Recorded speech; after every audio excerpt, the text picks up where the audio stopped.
Na zdjęcia. To jest z lenistwa. Chodźcie tu bliżej, bo was nie mogę zasięgnąć.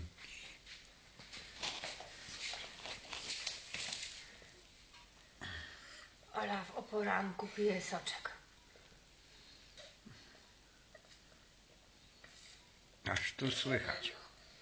Co, kochanie?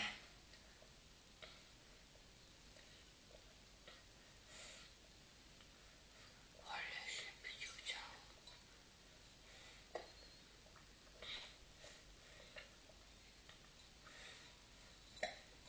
Już? Nie, jeszcze nie. Ale pękniesz ty. Nie, Nie? Już? Idziesz do łóżka do taty? Hop. nie, Idziemy się ubrać? nie. Idziemy się ubrać. Nie.